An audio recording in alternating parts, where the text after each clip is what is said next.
I feel like Substack was a big turning point for you. 100%. What is that and why? It definitely gave you some momentum and like motivation to keep like just keep writing every day, right? What is 100%. Substack? So Substack is kind of like a half social media platform, half newsletter platform. So, they kind of have like two different areas in Substack. One is called Notes, and it's kind of like Twitter a little bit. Mhm. And the other is Posts, which is a newsletter. So someone subscribes to your newsletter, you make a post, they get it in their email. But they also, have a phone app and a website and everything like that. Welcome, everyone, to a new episode of the Expect Miracles podcast. Today's episode is sponsored by uccnearme.com. Find an upper cervical doctor near you on uccnearme.com.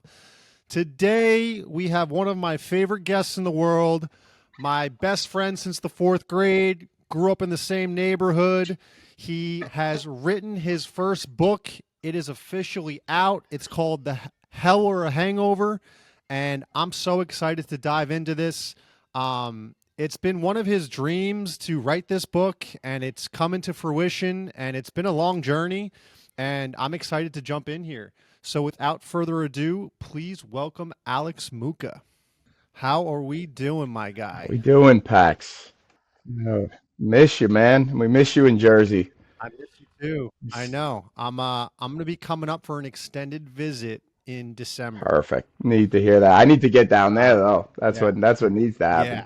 yeah. Needs to happen, dude. It's Yeah. been 2 years. I haven't seen you down here. What's I going know. on? It's not like you have two kids or anything. No, no.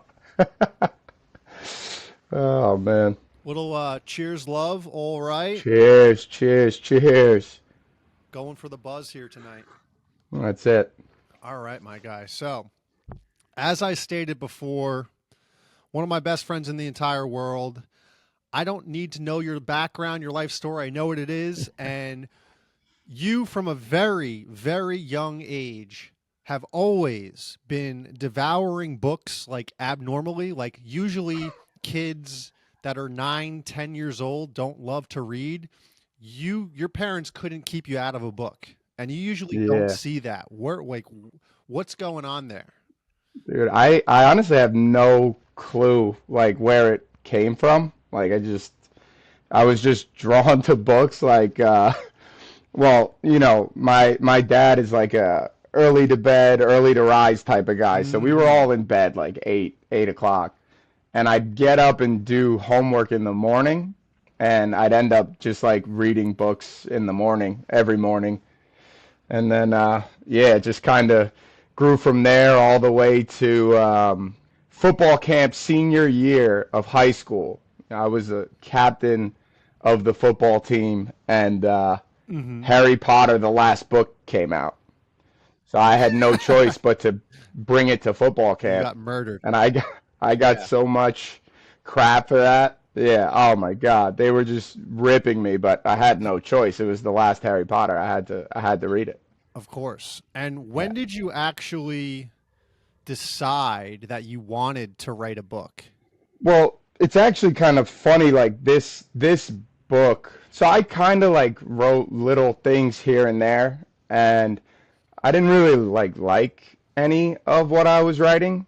And then the first lines to this book came to me one day, Yeah. and I was just like, "Oh, I have the voice for a whole book." Like, and that What was it. what what kind of state of mind you were in? How did that channel in?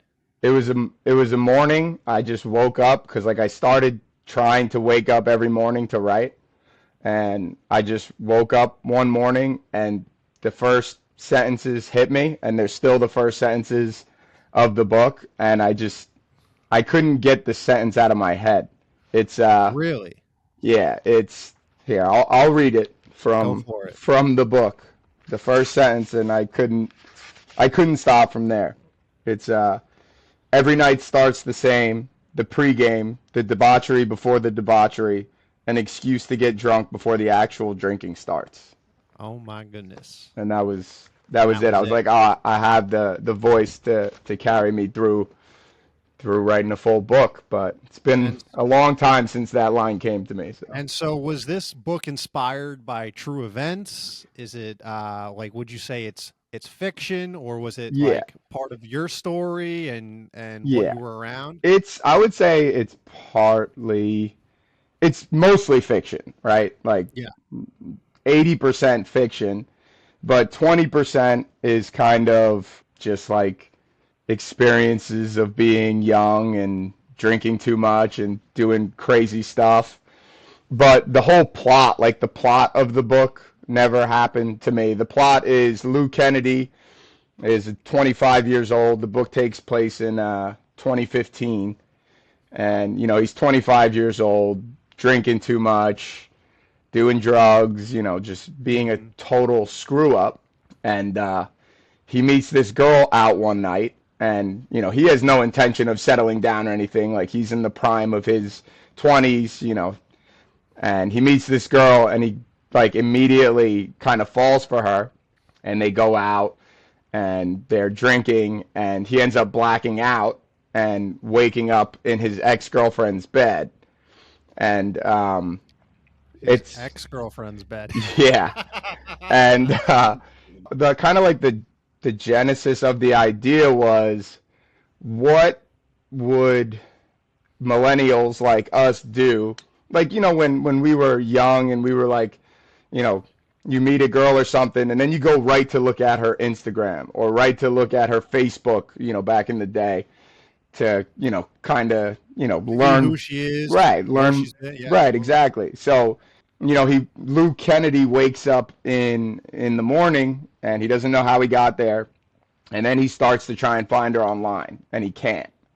So he starts to kind of think in his mind, like, if she doesn't exist online, like, does she even exist? Am I losing my mind? Did I make this girl up?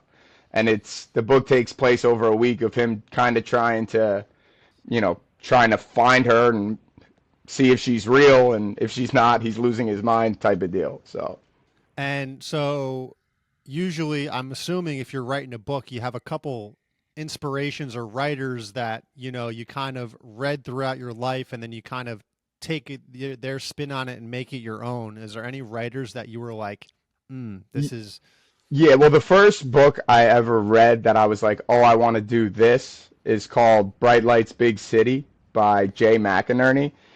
It's a book that came out in the 80s. It's like, main character trying to figure out his life on substances, if you will. And Mhm.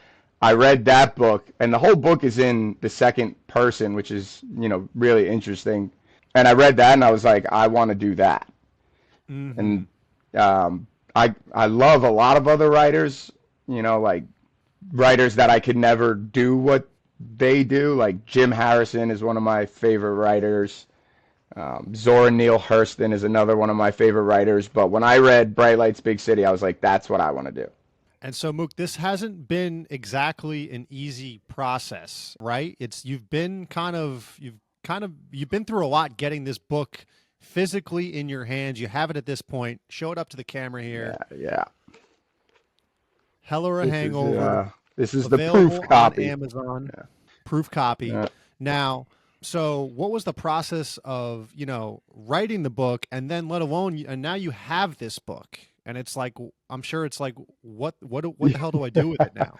Yeah, dude, the process was crazy. So I started writing it in 2015, which is kind of why I Holy shit. placed it there. So it's like 10 years. 11 years in Yeah, the 10, making. 11 years in the making. Yeah, so Did you start writing this in California? a little bit before. A little bit before. Yeah, a little bit Okay. before California. So, yeah, I started writing it, and I kind of finished it pretty quick, like a year or two. And looking back on it, it was trash at that point. Mhm. Like, Mhm. I'm kind of happy it took 10 years to get it to the point that it is now. But that's how a lot of, first drafts, second drafts are. It's like you just throw a lot of paint at the wall and, Yeah. hope it comes out as something, decent. But then I kind of shelved it because I didn't do enough research on how you actually get published. Like I just liked writing. I wrote the book in a couple years, and then I wrote two more books in between, probably like another 2 or 3 years.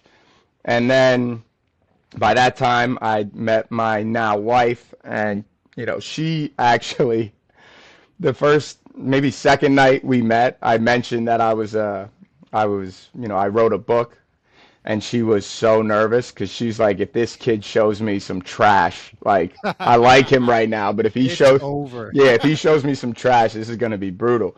She ended up loving it, and she was like, you have to like try and get it published. So I was like, all right, before I do that, I'm gonna hire someone to edit it. So I had an Yeah. editor like 6 years ago who edited the book. Is that an expensive process, or I guess it depends on who you find, Yeah, it's but not cheap. It's not cheap yeah. to ask somebody to read, a Yeah, hundred true. thousand word book and then come up with, kind of answers to how to get it better. Yeah, it's definitely not cheap, but it was worth it in the end. But that happened like 6 years ago. Then maybe like 4 years ago, I finally had it to a place where I was like, all right, I'm going to really research how to get this thing out there. The way that it works in publishing is there's obviously the writer, Hmm. then a writer sends their book out to book agents. So agents Hmm. are kind of the middleman between the writer and the publishing house. So, the big publishing houses are what, you go to Barnes and Nobles, you pick up a book, it's probably from, they call it the big five publishers. Hmm. So I started sending it out to agents, and I just kept getting rejected. Rejection, Hmm. rejection, rejection. So I was like, That's got to be absolutely deflating, yeah, it or not sucks. really. But it sucks because you send it out, and like in my mind, I'm like, they'll get back to me like tomorrow. Hmm. Bro, some agents don't get back to you for 6 months. Yeah. They got like hundreds of people sending them books all the time. So Yeah. you don't hear back from them, which is just excruciating. And then when you do Yeah. hear back from them, oftentimes it's called a form rejection. It's just like a copy and paste, this wasn't the right book Yeah. for me, you Yeah. Who know. knows if they even looked at it? Right, exactly. And you only send them 10 pages most of the time. So it's That's like difficult. How do you pick which pages, you know? the opening, first 10 Yeah. pages, right? Because that's First 10 what, pages. right, that's what they're gonna, someone's gonna open a book in a bookstore, read that first page and either be like yes or no, Yeah. right? So yeah, I was just getting rejected. Then I decided to try and join a Curtis Brown creative class. So Curtis Brown is a big agency in England, and they offer classes. So like you send your first 10 pages to them, and they either accept you in the class or not based on your first 10 pages. And I got accepted, so I workshopped the book with like a teacher there. They kind of give you like guidance on how to edit the book and pitch the book and stuff. And then in the class, it was me. And, part of the reason, I don't know how big the part of the reason I wasn't getting picked up by agents is because my main character's kind of an ass. You know what I mean? Yeah. Like, he's kind of a douche that hopefully Yeah. you end up rooting for. But, 2020, 2021 wasn't the year to be pitching, kind of like an ass. It just Yeah. wasn't what people wanted to read. Hmm. So I'm in a class with 9 women, and Oh boy. I'm gonna get torched for this book. Like they're gonna Yeah. torch me, and they loved it. They all loved it. They Really? were laughing at it. They were like, I really hope you get published. They were like, we're starting to really fall in love with Lou, even though he's such an idiot. Hmm. So that gave me a lot of confidence. And then the goal of the class is to hopefully pitch your book to Curtis Brown agents, right? Because it's like Hmm. a big agency. So then I started on that path, and the one agent that I thought would be really like a really good fit got pregnant like a month before, or not got pregnant, had a baby like a month before. So Hmm. she was out of commission She for a was out. year. Yeah. Tried a bunch of other agents, nothing.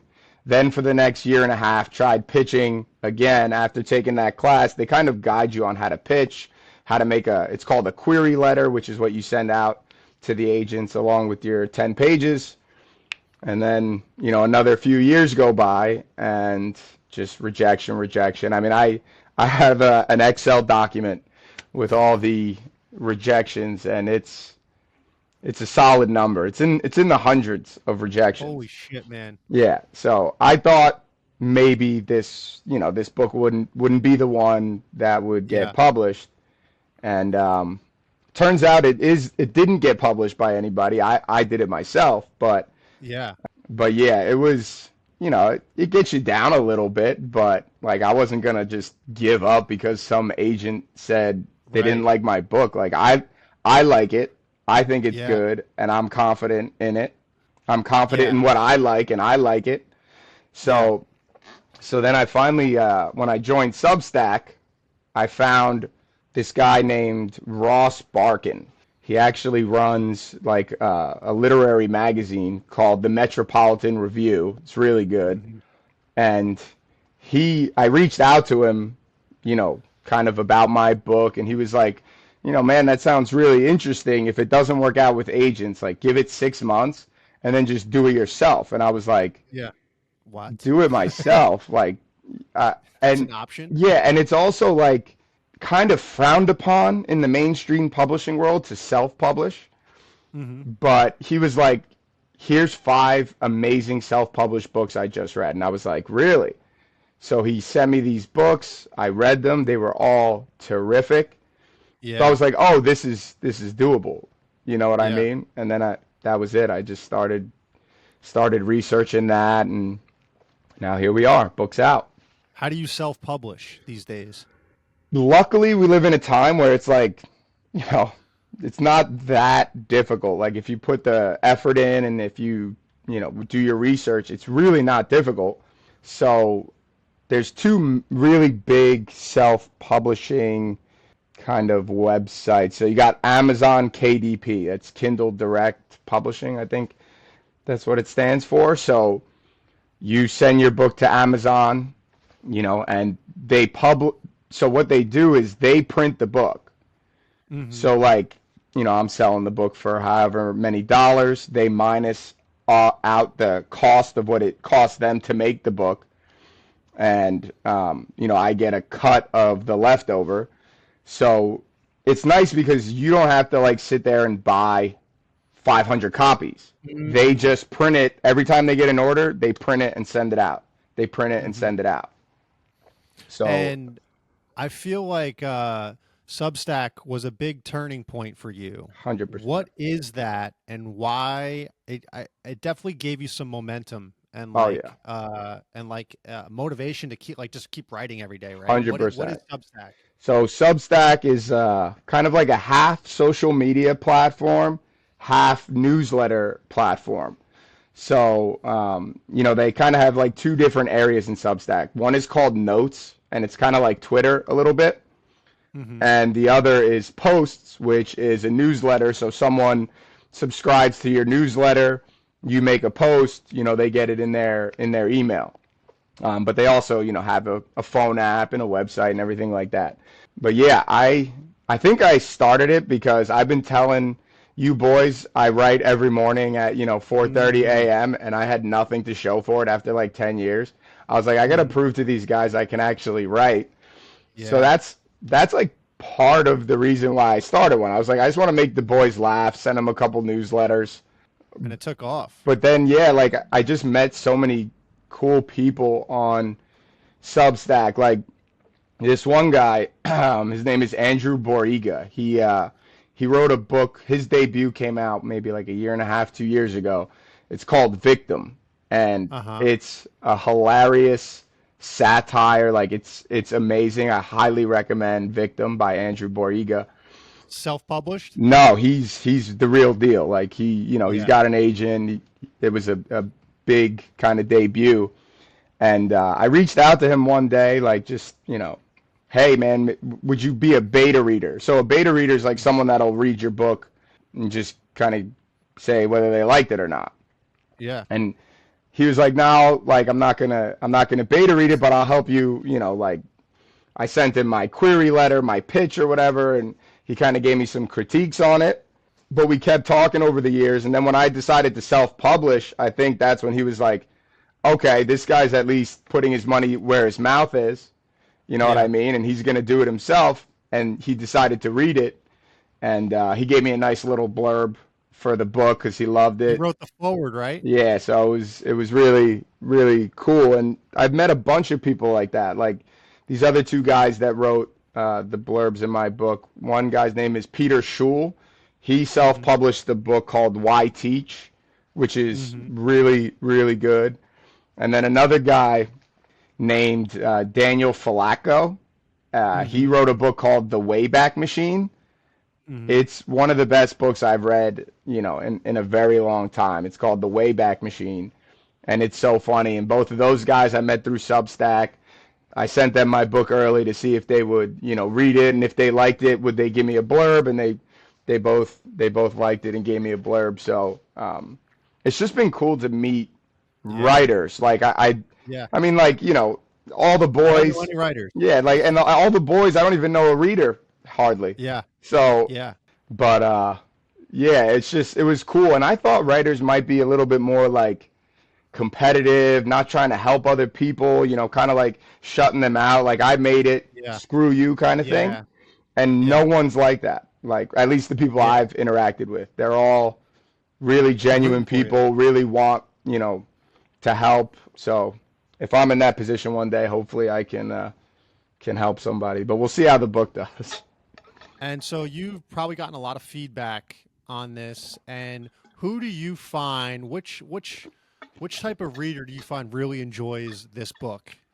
Or who do you think would Millennials, millennials? Who do you think would millennials, appreciate this book and millennials. why? A millennial guy that was this screw up at one point will love the book, right? They'll see themselves in Yeah. the book. They'll remember those times when, you're so drunk at a bar you can hardly stand. Uh-huh. And Yeah. and they might miss those times. They might, Mhm. you know, want to forget those times, but regardless, they'll definitely relate to it. And then honestly, millennial women as well. The book is kind of a romance. Mhm. This guy is falling for this girl and he doesn't know if she exists or not, and he's kind of losing his mind trying to find her. So, it's pretty romantic, especially it's kind of like a millennial love story. Like what do you do if you can't find somebody online? And it sounds ridiculous, but we can all relate to that in a Yeah. way. So I think women will love it for the kind of romantic side, and men will love it because they see their dumb younger self, in the main character. Tell me more about this woman character and what is she about and how she fits into the story. Yeah, so her name is Marissa, and she's from Spain. So this really interests the main I like character. that. So this Hmm. is where it's a little bit kind of autobiographical because the main character is half Cuban, half Irish, and I'm, Hmm. Dominican, Cuban, Irish, Slovakian. So the main character Hmm. kind of has this, resemblance to me in that sense. So he's interested in that because my character's again kind of like me in this sense is he's kind of like a yuppie Hispanic, right? Like I can't speak Spanish Uh-huh. because my mom was busy. Now that I have kids, I get why she didn't teach me Spanish. Yeah. It's like Seriously. it's Yeah. hard enough to get my kids not to throw like their food on the floor, let alone teach them another A language. language. Yeah, so I get it now, but I didn't get it my whole life. Like I was kind of mad at her, but now I'm like, Uh-huh. oh, I see what you're doing. So that's kind of the autobiographical part is that he's interested in this woman because she's, different than any woman he's ever met. You'll read it like they have like a little meet cute that really interests him. So, yeah, he's just kind of like becomes obsessed. And he can't find Hmm. her, which makes him even more obsessed because, that's what happens. Yeah. Always want what you can't have. Exactly. And so are the boys in this book too? Like you have like while you're Yeah, trying to find this girl, are exactly the right. is there a bunch of yeah. Okay, Yeah, tell me about that. yeah. So he's got two best friends. The main character, Luke Kennedy, has, well, three best friends. Two of them he's with a lot of the time. and one of them's named Kyle Isle, and the other one's named Kyle. Vin. Kyle. Yeah, Kyle Isle, spill on aisle 3. Mm-hmm. You might know how this character is. Yeah, Ryan And then the other Spielberger, one's, shout out. yeah. So he's kind of like, I would say they're kind of like devil and angel on his shoulders. Like the one guy's Uh-huh. like a good guy, and then the other one's an investment banker, and he's kind of a douche, but he's super funny. Mm-hmm. So they're like kind of following him around or, partying with him. With him. Yeah. Yeah. And then there's another character who's gotten wifed up, Mm-hmm. right? And he doesn't, he left the group chat. He's only Yeah. hanging out with his girl, and he's kind of wifed up, and Lou resents him because he's getting his life together, and Lou's just being a Yeah. mess. You know what I mean? Yeah. So it's kind of like three of his boys that are kind of, I guess, like amalgams of the kind of friendships we've had over our lives. But yeah, they're not like based on anybody specifically. They're kind of a mix of like a bunch of different people. A little bit of everything. Yeah. Love that. And so the book is written, the book is out. Now, how are you feeling at this point? Are you immediately looking to the next one? Are you, with this for a while? Like after you finish a book, like what's the feeling like? For Well, I guess it's me, been finished for a while. yeah, it's been finished, but like for me, I like getting up and I like writing, and if I don't, I could, fall into some, bad habits, I would say, Hmm. Yeah. drinking or whatever, and it's nice to have a purpose. Well, not a purpose. I have my real purpose, which is my family, but like it's nice to have a reason to get up at 4:30 every morning and write. So I just like hopping into the next thing. So I got this other book I finished, but now I have to edit a bunch. It's about a surfer. Oh yeah. Yeah, and it's kind of like more of a mystery book. And Uh-huh. then I have a couple other books, ideas in the hopper. The nice part about getting rejected for 10 years is that you're constantly coming up with ideas in your head of like, oh, maybe this book would hit, maybe that book would hit. So I got pages and pages of book ideas, which I'm kind of Hmm. happy about because now I don't, Always a good thing. Yeah. right. And now I don't have to sit there and think, oh, Yeah. what should I do next? Maybe I don't have a second book in me. Like I wouldn't know what to do with Yeah. myself if this was just the only book idea I had, Yeah. and now I'm running with this. I think I Yeah. would be freaked out trying to write a second, but I have so many ideas, so many books to write, hopefully in the future. So those 10 years of getting just put down constantly kind of worked in my favor. Of course, yeah. And what I admire about what you're doing too, it's like I feel like a lot of people psych themselves out. Like, you have to be a writer to write a book, or like it's got to be like almost like your original profession where you're finding the time, you have a great awesome job that you crush it at, and you're actually like full-time family guy. You're making the time, and you're putting the work in, and it's not something that it's like you don't have to be a professional writer like you are now, but like you're making the time to do things, and Yeah. it's cool to see, Yeah, because a man. lot of people I feel like wouldn't do that because they have a job or something, Right, or right. I mean, you know what I'm saying. yeah, absolutely. Like for me, it's just like a compulsion. Like even if Hmm. everyone says even if they weren't getting paid, they would still do it. But I wasn't getting paid for Yeah. 10, 11 years, and I just woke up and did it because it's something I like to do. I feel compelled to do it. And it's actually, I have to admit, it's kind of nice having a regular job and I get my Hmm. 2, 3 hours in the morning because for me, Hmm. again, if I had the whole day and it was just like, hey, 9 to 5, right, Yeah. I might screw off for those, 8 hours or whatever. Oh And, yeah. it just, for me, like, this is your time. You got 3 hours, Yeah. focus up. Really helps me a lot in writing, because again, if you just let me off the leash and let me do anything I want, I probably won't do anything. I probably won't do anything, productive. So I'd much Yeah. rather just hang out, And go surf or whatever. But now I got my time and I do it, and then I go to work. you know what's cool about writers too? Like you never know when it's gonna hit. Like there's been so many famous writers, like Charles Bukowski. Like what he was like a Oh, postman for yeah. until he was like 50s, Yeah, I think it was like and like 50, didn't 60 publish his before he. first, didn't publish anything until after, right? Yep. Yeah, it's crazy. Some of the stories, you got, of course, the people that are like, you know, 18 bestseller, whatever.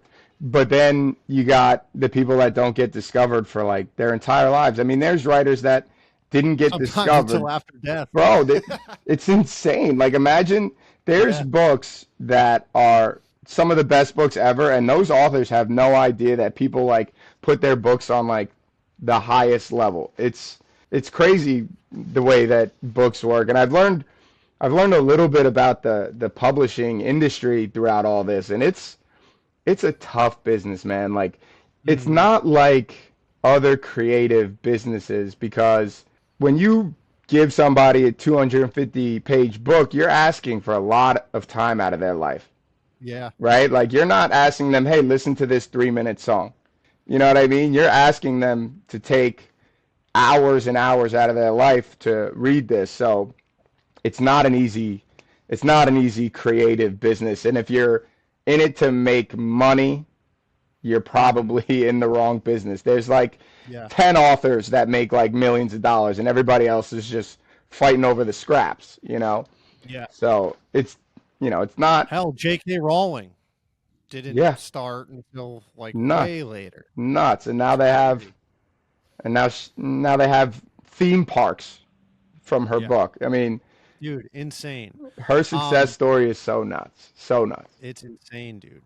And now I know the book just came out, but have you had any thoughts on an audio book for the people that just cannot pick up a book? Yes, absolutely. I'm gonna see how the paperback does, the Kindle does, but I have a number in my head that if I hit this many sales, we're Hmm. going audiobook. I want to do it right. So like for this one, a lot of self-published authors, I think, mess up because they design the cover, they design the Hmm. book, Hmm. and it comes out looking like an amateur did the cover and an amateur did Like a design the book. coloring book. Yeah, it just comes out terrible. Like, some books have like this massive font, and it looks Yeah. like, like Yes, I've seen that. 24-point font. It's just like, it Yeah. looks so terrible that, like, even if the book is great, it's not appealing to someone to like pick it up and read it, right? And that's half the Hmm. battle. So I did it the right way. I got a cover designer. I got a book designer. His name is Barry Sarai. I think that's how you pronounce it. He's actually from Athens. Wow. So yeah, I came to him through this thing called Reedsy Marketplace. It's just like a marketplace for book designers, editors, things like that. And I, got into contact with him, and I paid him a good amount of money, but it was worth it because the only way I wanted to do it was to have it look like a real book. Yeah. It is a real Absolutely. book now. Yeah, it's crazy. Yeah, Literally, like for those listening, it literally like came out this week. Like you had the physical copy in your hands that's for the it. first time this week, and you started it in 2015. 10 years. Let's Here it is. go, baby. What would be your message for anybody that wants to write a book, has a great idea, and hasn't yet?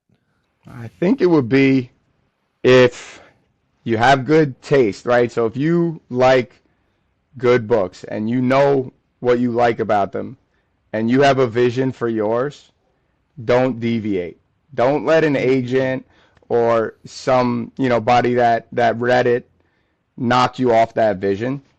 hmm. Because if, like I said, if you have good taste, and I'm not saying I do, we'll see if people like the Yeah. book, but if you have a vision and you like what you're writing, stick to it. And if you have to, do it yourself because you can now, right? Like Hmm. 20 years ago, you have somebody that gets rejected, and that's it. The book's dead, Nothing to right? do. They Yeah. can't do anything about it. But now you can, and I would, I would never, I never swayed on this book ever once. I knew I liked it. I knew it was good, and I just didn't budge. I mean, like I just didn't budge. I was doing it, and that was that. How did you take the criticism of the book and people are like, change this? How did you navigate that? And did you throw a lot of stuff out or you're just kind of Yeah, I mean, like a little? there's always good criticism, right? Like I met a ton of people that really gave me great criticism. Like my last two editors before publishing, one woman, her name is Vanessa Ogle. She was amazing. My book was probably like 30,000 words longer, and then she got to it and she's like, cut this, you bring it down because it'll make for a better read. And she was 100% correct. So that was great. And then this other guy, Adam Pearson, was able to kind of help me think about my book in like a deeper, more like philosophical way. Like, what are you trying to say with Mhm, this book type of deal? mhm, And that helped me kind of tweak some things at the very end to, I think, make it better. So there's plenty of good criticism out there. But mhm. if someone's trying to tell you to, like, in my case, make the character like not so much of a douche, I was like, no, Yeah. that's the whole No. point. It's like, Yeah. how does, I mean, like, how does a character evolve if they don't start off as needing something to change, right? Like, if I Mhm, just came out with like a perfect guy that was like, great and responsible and, politically correct, there's no book after that. The person's already got it mhm. together, right? So, yeah, I would just stay true to your vision. What you see, you know, stick to it. I got a question for you. Who would you pick to play Lou Kennedy in a movie? Dude, I was actually thinking about that. What's his name? Maybe, let's see. Who do we got here? Let me pull this up real quick. I think his name is Andrew Garfield. He might do a good job. Oh, I know who that is. You know what I mean? He might do an Skinny okay guy with job. kind of like a bigger nose. Yeah, he's in what's it called? The Facebook movie. He's the guy that gets screwed over. Oh, he was Spider-Man, right? Yes, yes, Yeah, yes. got you. I think he was, right? Gotcha. He was Spider-Man. Yeah, I think yes, he was Hey, Spider-Man. Yep. okay. Maybe him. I don't know. Maybe somebody that's half Hispanic, half white. I don't Hmm. know. But And what about Marissa? so I actually kind of thought about one woman, but I think she's a little bit older now. Her name is Astrid Burgess Frisbee. She was in one of my favorite movies, I Origins. Ooh, Do you remember that movie? I think we watched it back is that in is that Cali. the Will? Is that the Will Smith? No, Oh, I Origins. It's with that Michael movie Pitt. is that movie's a mind fuck. Yes, yes, Oh that my! one. I remember watching that. So I know exactly who you're talking about. Yes, It that's was who I it originally was thought about. it was the girl in the elevator. Yep, the girl in the Oh elevator. my God. Yeah, Holy shit. that would have been my first pick, but Dude, honestly, I haven't seen that movie since, and it's one of my favorite movies. dude, it's so underrated. Like I don't know how more Oh people my don't know God. about it. It's like I'm a gonna watch that again. dude, it's a top 10 movie. It's so good. Holy shit, man. Yeah. That's crazy. That would have probably be the person I would cast for her. I love that. Yeah. I remember finishing that movie, and some movies that you just like contemplate life like in a great way though, not like a devastating way, just like Yeah, you're just like, what world are we living in right yep, now? yep. It was so good. Holy shit, So man, good. that's crazy. So, Mook, at the end of all my episodes, I like to ask all my guests, what is one piece of advice that you would like to give the audience? Could be absolutely anything. One piece of advice. Listen to your wife. No. Uh, She's standing right behind yeah. me. Be right down, baby. Um, honestly, if you believe in something, like Mhm, genuinely believe in it, like I believed in this book, if you mhm. genuinely believe it, like with all your heart, you just got to do it. You have to do it. You got to find a way to make it happen. I could have I let love that. 100 rejections get me down. I could have let people who beta read it and didn't like it get me down, but I believed in it. I believe in it. to this day. I'm happy it's out. I hope people enjoy it, but I believed in it, and I'd rather go down swinging than not even get in. So, So the book is called Hell or a Hangover, and where can people order yep, this book? Hell or Hangover. You can Hell get or it. Hangover. Yep, Hell or Hangover. You can get it on Amazon right now. I'm still waiting on the other website. It's called Ingram Spark. I'm in some like administrative hellhole where they're still trying to approve my account. So it'll be once it goes to Ingram Spark though, if it got big enough, that's where Barnes and Nobles buys from. That's where other bookstores buy from. They buy from Ingram Spark.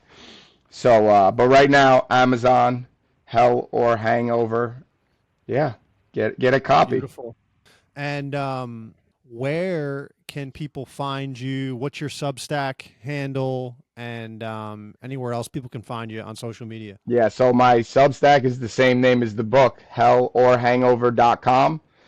You know, come on, throw your email in. If you don't have a Substack, you'll get a newsletter. Now that the book's finally out, I'll get back into my like regularly scheduled programming. I used to, before I really focused on getting this book out there, I was doing kind of a shorter piece every week and a longer piece every week. So yeah, hellorhangover.com. Yeah, and those Substack articles are amazing. Current events, anything you feel like, is a hot Yep, topic, they're hilarious. yep. So I highly recommend. Trying to get some laughs, man. That's it. It's so cool too because you never know who's reading it. And I remember I was Billy Noble came to St. Augustine Yes. and we were all at the dinner with his family and his dad randomly was like, "How's Muka doing?" And Billy was like, "Oh my God, dude, he's a writer now. You got to check out his Substack. I read all his articles. They had me dying laughing. Like Dude. it's crazy. That's what I love about social media. You never know who's reading, who's watching. Yep. It could blow up in an instant. Yeah, man. It's I love just making people laugh with what I write. And it's funny you say social media. When I started the book, it was kind of like shitting on social media. Like Yeah, you can't find a girl on social media and you don't think she exists, like shitting on it. But I've yeah. met so many great people now through it that Mhm. like as long as you use it the right way and don't sit there on it all day, and it's great. I've met just so many great writers, through Substack and stuff. So it's been fun, and it's the only way I can market my book. So social Yeah. media, baby. Love that. So we'll include the link where to purchase the book in these episodes. And you have any questions, reach out. Hell or Hangover on Instagram, Hell or Hangover on Substack. Yep. And It's if all there, you're baby. and if you're a young writer and you have questions, I mean, I don't know, obviously don't know enough to get regularly published, but if you're, a writer and you have any type of question on anything, I'll do my best to, tell you my experience. So, Love that. All right, brother. all I right, love man. you. Love you, dude. Miss you. Miss you too. Can't wait for everybody to get this book and Yeah, just let it explode, that's baby. right. Let me know how you like it once you read it.